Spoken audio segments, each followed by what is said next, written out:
ಇವತ್ತು ಸರ್ಕಾರ ಪೂರ್ಣ ಪ್ರಮಾಣದ 136 ಸ್ಥಾನವೋ 138 ಎಷ್ಟೋ ಶಾಸಕರು ಹೊಂದ್ಕೊಂಡಿದ್ದಾರೆ ಇವತ್ತು ಸರ್ಕಾರ. ಹಾಗಾಗಿ ರಾಜ್ಯದ ಜನತೆ ಪರವಾಗಿ ಇವತ್ತು ಕೆಲಸ ಮಾಡುವಂತ ನಿಟ್ಟಿನಲ್ಲಿ ಆಲೋಚನೆ ಮಾಡಲಿ ಹೊರತುಪಡಿಸಿ ಜನತಾದಳದ ಭವಿಷ್ಯದ ಬಗ್ಗೆ ಮಾನ್ಯ ಮುಖ್ಯಮಂತ್ರಿಗಳಾಗ್ಲಿ ಉಪಮುಖ್ಯಮಂತ್ರಿಗಳಾಗ್ಲಿ ನಮ್ಮ ಬಗ್ಗೆ ಚಿಂತನೆ ಮಾಡಿ ಯಾಕೆ ನಿಮ್ ಸಮಯ ವ್ಯರ್ಥ ಮಾಡ್ತೀರಿ? ಸರ್, ಈಗ ಬಿಜೆಪಿ ಜೊತೆ ಮೈತ್ರಿ ಇರ್ತಕ್ಕಂಥದ್ದು 2-3 ಹೋರಾಟ ಮಾಡಿದ್ರೆ ಧರ್ಮಸ್ಥಳದ ವಿಚಾರದಲ್ಲೂ ಸಪರೇಟ್ ಆಗಿದೆ, ಈಗ ಹೋಗ್ತಿರೋದು ಸಪರೇಟ್ ಆಗಿ ಹೋಗ್ತಾ ಇಲ್ಲ, ಮೈತ್ರಿ ಇದ್ರು ಸಪರೇಟ್ ಆಗಿ ಹೋಗ್ತಾ ಇರ್ತಕ್ಕಂಥ. ಸರ್, ಈಗ ನೋಡಿ, ಒಂದು ನಾನು ಮಾತು ಬಹಳ ಸ್ಪಷ್ಟವಾಗಿ ಹೇಳ್ತೀನಿ. ಕಳೆದ ಸಂಸತ್ ಚುನಾವಣೆ ಆ ಸಂದರ್ಭದಲ್ಲಿ 1 ತಿಂಗಳು 2 ತಿಂಗಳು ಪೂರ್ವದಲ್ಲಿ ನಾವು NDA ಮಿತ್ರ ಪಕ್ಷವಾಗಿ ಜನತಾದಳ ಪಕ್ಷವೂ ಕೂಡ ನಾವು ಒಂದು ಭಾಗವಾಗಿ ಸಂಸತ್ ಚುನಾವಣೆಯನ್ನು ಎದುರಿಸಿದ್ದೇವೆ. ಅದರಲ್ಲಿ ಆಸ್ ವಿ ಆಲ್ ನೋ ಒಂದು ಒಳ್ಳೆ ಉತ್ತಮವಾದಂತ ಒಂದು ಫಲಿತಾಂಶನೂ ಕೂಡ ರಾಜ್ಯದ ಜನತೆಯ ಆಶೀರ್ವಾದ ಮೂಲಕ ನಮ್ಗೆ ಸಿಕ್ಕಿದೆ. But at the same time ನಾನು ಒಂದು ವಿಚಾರನ ಬಹಳ ಸ್ಪಷ್ಟವಾಗಿ ತಿಳಿಸ್ಲಿಕ್ಕೆ ಬಯಸ್ತೇನೆ. ಇವತ್ತು ಬಿಜೆಪಿನೂ ಒಂದು ರಾಜಕೀಯ ಪಕ್ಷ ಇದೆ, ಜನತಾದಳ ಪಕ್ಷವೂ ಒಂದು ರಾಜಕೀಯ ಪಕ್ಷ ಇದೆ. ಕೆಲವೊಂದಷ್ಟು ತೀರ್ಮಾನಗಳು ನಿರ್ಣಯಗಳು ತಗೊಳ್ಬೇಕಾದ್ರೆ ಯಾವುದು ಒಟ್ಟಾಗಿ ಮಾಡಬೇಕು, ಯಾವುದು ಪ್ರತ್ಯೇಕ ಹೋರಾಟಗಳಾಗಬೇಕು ಅಂತಕ್ಕಂಥದ್ದು ಅದು ಕೂಡ 2 ಪಕ್ಷದ ನಾಯಕರುಗಳಿಗೆ ಬಿಟ್ಟಿರ್ತಕ್ಕಂಥ ವಿಚಾರ.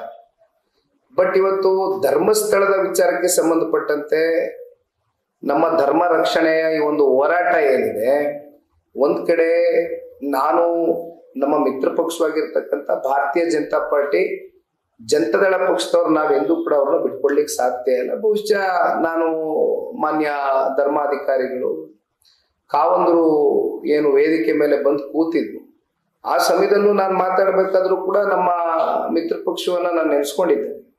ಅದು ಕೂಡ ಕಡತಗಳಲ್ಲಿದೆ. ಯಾವ ಕಾರಣಕ್ಕೂ ಕೂಡ ಎಲ್ಲೋ ಪ್ರತ್ಯೇಕ ಹೋರಾಟಗಳಾಗ್ತಾ ಇದೆ, ಒಟ್ಟಾರೆಯಾಗಿ ಒಂದಾಗಿ ಹೋರಾಟ ಮಾಡ್ತಾ ಇಲ್ವಲ್ಲ ಅಂತಕ್ಕಂಥದ್ದು ಕಾಂಗ್ರೆಸ್ನವ್ರು ಚರ್ಚೆ ಮಾಡ್ಬೋದಷ್ಟೇ. ಬಟ್ ನಮ್ಮಲ್ಲಿ ಒಗ್ಗಟ್ಟಿದೆ, ಆರೋಗ್ಯಕರವಾದಂತ ಬಾಂಧವ್ಯ ಇದೆ. ಮಾನ್ಯ ದೇವೇಗೌಡರಿಗೆ, ಮಾನ್ಯ ಕುಮಾರಣ್ಣ ಅವರಿಗೆ ಕೇಂದ್ರದಲ್ಲಿ ಭಾರತೀಯ ಜನತಾ ಪಾರ್ಟಿಯ ಕೇಂದ್ರದ ನಾಯಕರು ನಮ್ಮನ್ನ ಯಾವ ರೀತಿ ಗೌರವ ಕೊಟ್ಟು ನಡೆಸ್ಕೊಳ್ತಾ ಇದ್ದಾರೆ, ಇವೆಲ್ಲವೂ ಕೂಡ ರಾಜ್ಯದ ಜನತೆಯನ್ನು ನೋಡಿದ್ದಾರೆ. ನಾವು ಕೂಡ ಅಷ್ಟೇ ಗೌರವಯುತವಾಗಿ ಕೇಂದ್ರದ ನಾಯಕರ ಜೊತೆ, ರಾಜ್ಯ ನಾಯಕರ ಜೊತೆಯಲ್ಲಿ ಇನ್ನೂ ಒಂದು ಹೆಜ್ಜೆ ಮುಂದೋಗಿ ಬಿಜೆಪಿಯ ಒಂದು ನಿಷ್ಠಾವಂತ ಸಣ್ಣ ಒಬ್ಬ ಕಾರ್ಯಕರ್ತನ ಜೊತೆನಲ್ಲೂ ಕೂಡ ಅವ್ರ ಭಾವನೆಗಳೇನಿದೆ ಅದಕ್ಕೂ ಕೂಡ ನಾವು ಒಂದು ಬೆಲೆಯನ್ನ ಕೊಡ್ತಕ್ಕಂಥ ಕೆಲಸ ಜನತಾದಳ ಪಕ್ಷ ಮಾಡುತ್ತೆ ಅನ್ನೋದನ್ನ ಬಹಳ ಸ್ಪಷ್ಟವಾಗಿ ಹೇಳ್ತೀನಿ. ಸೊ ಯಾರು ಕೂಡ ಇದರಲ್ಲಿ, ನಮ್ಮ ಉದ್ದೇಶ ಒಂದೇ, ಧರ್ಮ ಉಳಿಬೇಕು, ಧರ್ಮ ರಕ್ಷಣೆ ಮಾಡಬೇಕು. ನಮ್ಮ ಧಾರ್ಮಿಕ ದೇಗುಲಕ್ಕೆ ಅಪಮಾನ ಆದಾಗ, ಅವಮಾನ ಆದಾಗ, ಅಥವಾ ಕೆಲವೊಂದಷ್ಟು ಪಿತೂರಿಗಳು, ಹುನ್ನಾರಗಳು, ಷಡ್ಯಂತ್ರ ಅಂತಕ್ಕಂಥ ಪದ ನಾವು ಬಳಸಿಲ್ಲ. ರಾಜ್ಯದ ಉಪಮುಖ್ಯಮಂತ್ರಿಗಳು ಸೆಷನ್ ನಲ್ಲಿ ಮಾತನಾಡಿದ್ದಾರೆ. ಅಂತ ಸಂದರ್ಭದಲ್ಲಿ ಇವತ್ತು ಒಂದು ಧಾರ್ಮಿಕ ಕ್ಷೇತ್ರದ ಪರವಾಗಿ, ಶ್ರೀ ಕ್ಷೇತ್ರದ ಪರವಾಗಿ ನಿಲ್ತಕ್ಕಂಥದ್ದು ನಮ್ಮೆಲ್ಲರ ಕರ್ತವ್ಯ ಇದೆ. ಹಾಗಾಗಿ ಜನತಾದಳ ಪಕ್ಷ ನಮ್ಮ ಕರ್ತವ್ಯನ ನಾವು ನಿರ್ವಹಣೆ ಮಾಡಿದ್ದೇವೆ. ಅದೇ ರೀತಿ ಮಾರನೇ ದಿನ ಭಾರತೀಯ ಜನತಾ ಪಾರ್ಟಿನೂ ಕೂಡ ಅವ್ರು ಏನು ಸಂದೇಶವನ್ನ ಇಡೀ ರಾಜ್ಯಕ್ಕೆ ಸಾರಬೇಕಾಗಿದೆ ಅವ್ರು ಸಾರಿದ್ದಾರೆ.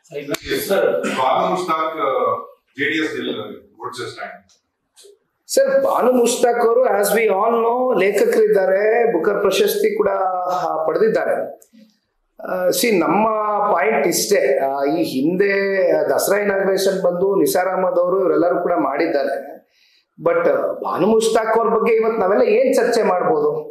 ಯಾತಕ್ಕೋಸ್ಕರ ಇವತ್ತು ಈ ಒಂದಷ್ಟು ಗೊಂದಲಗಳಿಗೆ ಬಾನು ಮುಷ್ತಾಕ್ ಅವ್ರ ಹೆಸರು ಇವತ್ತು ಎಡೆ ಮಾಡ್ಕೊಟ್ಟಿದೆ ಅಂದ್ರೆ, ಆಸ್ ವಿ ಆಲ್ ನೋ ಇವತ್ತು ತಾಯಿ ಭುವನೇಶ್ವರಿ ಬಗ್ಗೆ, ಅರ್ಶನ ಕುಂಕುಮದ ಬಗ್ಗೆ ಅವ್ರಿಗಿರುವಂತ ಕೆಲವೊಂದಷ್ಟು ರಿಸರ್ವೇಶನ್ಸ್ ಏನಿದೆ ಅದ್ರ ಬಗ್ಗೆ ನಾವು ಜನತಾದಳದವ್ರು ನಾವು ಅದನ್ನ ಪ್ರಶ್ನೆ ಮಾಡ್ತೀವಿ ಹೊರತುಪಡಿಸಿ ಇನ್ಯಾವುದೋ ಧರ್ಮದವ್ರು ಬಂದು ಇಲ್ಲಿ ಇನಾಗ್ರೇಷನ್ ಮಾಡ್ತಾ ಇದಾರಲ್ಲ ಅನ್ನೋದ್ರ ಬಗ್ಗೆ ಜನತಾದಳದವ್ರು ಪ್ರಶ್ನೆ ಮಾಡ್ತಾರೆ. We are only having reservations.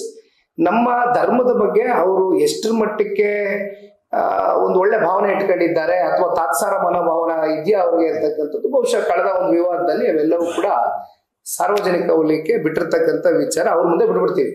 But Janata Dal ಪಕ್ಷದ ಕಡೆಯಿಂದ ನಾವು ಯಾರೋ ಮುಸಲ್ಮಾನರು ಬಂದ್ರು ಅಥವಾ ಕ್ರೈಸ್ತರು ಬಂದ್ರು ಅಥವಾ ಬೇರೆ ಯಾವುದೋ ಸಮಾಜದವ್ರು ಬಂದ್ರು ಅಂತಕ್ಕಂಥದ್ರ ಬಗ್ಗೆ ನಾವು ಇಲ್ಲೇನು ಚರ್ಚೆ ಮಾಡ್ತಾ ಇಲ್ಲ. Only about reservations towards our ಧರ್ಮ ಅಷ್ಟೇ. ಇವತ್ತು ಸರ್ಕಾರ ಪೂರ್ಣ ಪ್ರಮಾಣದ 136 ಸ್ಥಾನವೋ 138 ಎಷ್ಟೋ ಶಾಸಕರು ಹೊಂದ್ಕೊಂಡಿದ್ದಾರೆ ಇವತ್ತು ಸರ್ಕಾರ. ಹಾಗಾಗಿ ರಾಜ್ಯದ ಜನತೆ ಪರವಾಗಿ ಇವತ್ತು ಕೆಲಸ ಮಾಡುವಂತ ನಿಟ್ಟಿನಲ್ಲಿ ಆಲೋಚನೆ ಮಾಡಲಿ ಹೊರತುಪಡಿಸಿ ಜನತಾದಳದ ಭವಿಷ್ಯದ ಬಗ್ಗೆ ಮಾನ್ಯ ಮುಖ್ಯಮಂತ್ರಿಗಳಾಗ್ಲಿ ಉಪಮುಖ್ಯಮಂತ್ರಿಗಳಾಗ್ಲಿ ನಮ್ಮ ಬಗ್ಗೆ ಚಿಂತನೆ ಮಾಡಿ ಯಾಕೆ ನಿಮ್ ಸಮಯ ವ್ಯರ್ಥ ಮಾಡ್ತೀರಿ? ಸರ್, ಈಗ ಬಿಜೆಪಿ ಜೊತೆ ಮೈತ್ರಿ ಇರ್ತಕ್ಕಂಥದ್ದು 2-3 ಹೋರಾಟ ಮಾಡಿದ್ರೆ ಧರ್ಮಸ್ಥಳದ ವಿಚಾರದಲ್ಲೂ ಸಪರೇಟ್ ಆಗಿದೆ. ಈಗ ಹೋಗ್ತಿರೋದು ಸಪರೇಟ್ ಆಗಿ ಹೋಗ್ತಾ ಇಲ್ಲ. ಏನ್ ಮೈತ್ರಿ ಇದ್ರು ಸಪರೇಟ್ ಆಗಿ ಹೋಗ್ತಕ್ಕಂಥ? ಸರ್, ಈಗ ನೋಡಿ, ಒಂದು ನಾನು ಮಾತು ಬಹಳ ಸ್ಪಷ್ಟವಾಗಿ ಹೇಳ್ತೀನಿ. ಕಳೆದ ಸಂಸತ್ ಚುನಾವಣೆ ಆ ಸಂದರ್ಭದಲ್ಲಿ 1 ತಿಂಗಳು 2 ತಿಂಗಳು ಪೂರ್ವದಲ್ಲಿ ನಾವು NDA ಮಿತ್ರ ಪಕ್ಷವಾಗಿ ಜನತಾದಳ ಪಕ್ಷವೂ ಕೂಡ ನಾವು ಒಂದು ಭಾಗವಾಗಿ ಸಂಸತ್ ಚುನಾವಣೆಯನ್ನು ಎದುರಿಸಿದ್ದೇವೆ. ಅದರಲ್ಲಿ ಆಸ್ ವಿ ಆಲ್ ನೋ ಒಂದು ಒಳ್ಳೆ ಉತ್ತಮವಾದಂತ ಒಂದು ಫಲಿತಾಂಶನೂ ಕೂಡ ರಾಜ್ಯದ ಜನತೆಯ ಆಶೀರ್ವಾದ ಮೂಲಕ ನಮ್ಗೆ ಸಿಕ್ಕಿದೆ. But at the same time ನಾನು ಒಂದು ವಿಚಾರನ ಬಹಳ ಸ್ಪಷ್ಟವಾಗಿ ತಿಳಿಸ್ಲಿಕ್ಕೆ ಬಯಸ್ತೇನೆ. ಇವತ್ತು ಬಿಜೆಪಿನೂ ಒಂದು ರಾಜಕೀಯ ಪಕ್ಷ ಇದೆ, ಜನತಾದಳ ಪಕ್ಷವೂ ಒಂದು ರಾಜಕೀಯ ಪಕ್ಷ ಇದೆ. ಕೆಲವೊಂದಷ್ಟು ತೀರ್ಮಾನಗಳು ನಿರ್ಣಯಗಳು ತಗೊಳ್ಬೇಕಾದ್ರೆ ಯಾವುದು ಒಟ್ಟಾಗಿ ಮಾಡಬೇಕು, ಯಾವುದು ಪ್ರತ್ಯೇಕ ಹೋರಾಟಗಳಾಗಬೇಕು ಅಂತಕ್ಕಂಥದ್ದು ಅದು ಕೂಡ 2 ಪಕ್ಷದ ನಾಯಕರುಗಳಿಗೆ ಬಿಟ್ಟಿರ್ತಕ್ಕಂಥ ವಿಚಾರ.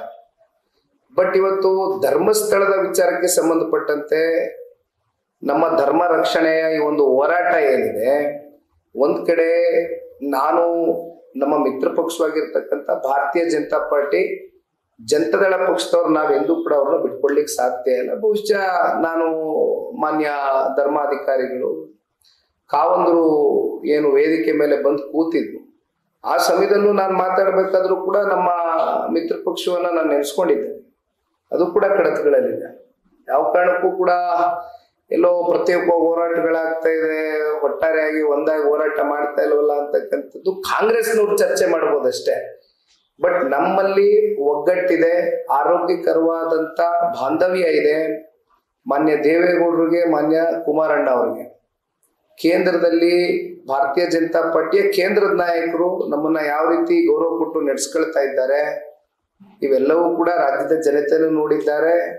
ನಾವು ಕೂಡ ಅಷ್ಟೇ ಗೌರವಯುತವಾಗಿ ಕೇಂದ್ರದ ನಾಯಕರ ಜೊತೆ, ರಾಜ್ಯ ನಾಯಕರ ಜೊತೆಯಲ್ಲಿ ಇನ್ನೂ ಒಂದು ಹೆಜ್ಜೆ ಮುಂದೋಗಿ ಬಿಜೆಪಿಯ ಒಂದು ನಿಷ್ಠಾವಂತ ಸಣ್ಣ ಒಬ್ಬ ಕಾರ್ಯಕರ್ತನ ಜೊತೆನಲ್ಲೂ ಕೂಡ ಅವ್ರ ಭಾವನೆಗಳೇನಿದೆ ಅದಕ್ಕೂ ಕೂಡ ನಾವು ಒಂದು ಬೆಲೆಯನ್ನ ಕೊಡ್ತಕ್ಕಂಥ ಕೆಲಸ ಜನತಾದಳ ಪಕ್ಷ ಮಾಡುತ್ತೆ ಅನ್ನೋದನ್ನ ಬಹಳ ಸ್ಪಷ್ಟವಾಗಿ ಹೇಳ್ತೀನಿ. ಸೊ ಯಾರು ಕೂಡ ಇದರಲ್ಲಿ, ಯಾಕಂದ್ರೆ ನಮ್ಮ ಉದ್ದೇಶ ಒಂದೇ, ಧರ್ಮ ಉಳಿಬೇಕು, ಧರ್ಮ ರಕ್ಷಣೆ ಮಾಡಬೇಕು. ನಮ್ಮ ಧಾರ್ಮಿಕ ದೇಗುಲಕ್ಕೆ ಅಪಮಾನ ಆದಾಗ, ಅವಮಾನ ಆದಾಗ, ಅಥವಾ ಕೆಲವೊಂದಷ್ಟು ಪಿತೂರಿಗಳು, ಹುನ್ನಾರಗಳು, ಷಡ್ಯಂತ್ರ ಅಂತಕ್ಕಂಥ ಪದ ನಾವು ಬಳಸಿಲ್ಲ.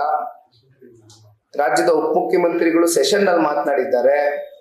ಅಂತ ಸಂದರ್ಭದಲ್ಲಿ ಇವತ್ತು ಒಂದು ಧಾರ್ಮಿಕ ಕ್ಷೇತ್ರದ ಪರವಾಗಿ, ಶ್ರೀ ಕ್ಷೇತ್ರದ ಪರವಾಗಿ ನಿಲ್ತಕ್ಕಂಥದ್ದು ನಮ್ಮೆಲ್ಲರ ಕರ್ತವ್ಯ ಇದೆ. ಹಾಗಾಗಿ ಜನತಾದಳ ಪಕ್ಷ ನಮ್ಮ ಕರ್ತವ್ಯನ ನಾವು ನಿರ್ವಹಣೆ ಮಾಡಿದ್ದೇವೆ. ಅದೇ ರೀತಿ ಮಾರನೇ ದಿನ ಭಾರತೀಯ ಜನತಾ ಪಾರ್ಟಿನೂ ಕೂಡ ಅವ್ರು ಏನು ಸಂದೇಶವನ್ನ ಇಡೀ ರಾಜ್ಯಕ್ಕೆ ಸಾರಬೇಕಾಗಿದೆ ಅವ್ರು ಸಾರಿದ್ದಾರೆ.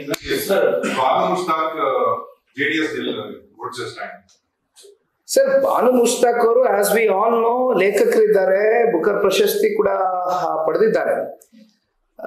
ನಮ್ಮ ಪಾಯಿಂಟ್ ಇಷ್ಟೇ, ಈ ಹಿಂದೆ ದಸರಾ ಇನಾಗ್ರೇಷನ್ ಬಂದು ನಿಸಾರ್ ಅಹಮದ್ ಅವರು ಇವರೆಲ್ಲರೂ ಕೂಡ ಮಾಡಿದ್ದಾರೆ. ಬಟ್ ಬಾನು ಮುಷ್ತಾಕ್ ಅವ್ರ ಬಗ್ಗೆ ಇವತ್ತು ನಾವೆಲ್ಲ ಏನ್ ಚರ್ಚೆ ಮಾಡ್ಬೋದು? ಯಾತಕ್ಕೋಸ್ಕರ ಇವತ್ತು ಈ ಒಂದಷ್ಟು ಗೊಂದಲಗಳಿಗೆ ಬಾನು ಮುಷ್ತಾಕ್ ಅವ್ರ ಹೆಸರು ಇವತ್ತು ಎಡೆ ಮಾಡಿಕೊಟ್ಟಿದೆ ಅಂದ್ರೆ, ಆಸ್ ವಿ ಆಲ್ ನೋ ಇವತ್ತು ತಾಯಿ ಭುವನೇಶ್ವರಿ ಬಗ್ಗೆ, ಅರ್ಶನ ಕುಂಕುಮದ ಬಗ್ಗೆ ಅವ್ರಿಗಿರುವಂತ ಕೆಲವೊಂದಷ್ಟು ರಿಸರ್ವೇಶನ್ಸ್ ಏನಿದೆ ಅದ್ರ ಬಗ್ಗೆ ನಾವು ಜನತಾದಳದವ್ರು ನಾವು ಅದನ್ನ ಪ್ರಶ್ನೆ ಮಾಡ್ತೀವಿ ಹೊರತುಪಡಿಸಿ ಇನ್ಯಾವುದೋ ಧರ್ಮದವ್ರು ಬಂದು ಇಲ್ಲಿ ಇನಾಗ್ರೇಷನ್ ಮಾಡ್ತಾ ಇದಾರಲ್ಲ ಅನ್ನೋದ್ರ ಬಗ್ಗೆ ಜನತಾದಳದವ್ರು ಪ್ರಶ್ನೆ ಮಾಡ್ತಾರೆ. We are only having reservations. ನಮ್ಮ ಧರ್ಮದ ಬಗ್ಗೆ ಅವರು ಎಷ್ಟರ ಮಟ್ಟಕ್ಕೆ ಒಂದು ಒಳ್ಳೆ ಭಾವನೆ ಇಟ್ಕೊಂಡಿದ್ದಾರೆ ಅಥವಾ ತಾತ್ಸಾರ ಮನೋಭಾವನ ಇದೆಯಾ ಅವ್ರಿಗೆ ಅಂತಕ್ಕಂಥದ್ದು ಬಹುಶಃ ಕಳೆದ ಒಂದು ವಿವಾದದಲ್ಲಿ ಅವೆಲ್ಲವೂ ಕೂಡ ಸಾರ್ವಜನಿಕ ವಲಯಕ್ಕೆ ಬಿಟ್ಟಿರ್ತಕ್ಕಂಥ ವಿಚಾರ ಅವ್ರ ಮುಂದೆ ಬಿಟ್ಬಿಡ್ತೀವಿ. ಬಟ್ ಜನತಾದಳ ಪಕ್ಷದ ಕಡೆಯಿಂದ ನಾವು ಯಾರೋ ಮುಸಲ್ಮಾನರು ಬಂದ್ರು ಅಥವಾ ಕ್ರೈಸ್ತರು ಬಂದ್ರು ಅಥವಾ ಬೇರೆ ಯಾವುದೋ ಸಮಾಜದವ್ರು ಬಂದ್ರು ಅಂತಕ್ಕಂಥದ್ರ ಬಗ್ಗೆ ನಾವು ಇಲ್ಲೇನು ಚರ್ಚೆ ಮಾಡ್ತಾ ಇಲ್ಲ. Only about reservations towards our ಧರ್ಮ ಅಷ್ಟೇ.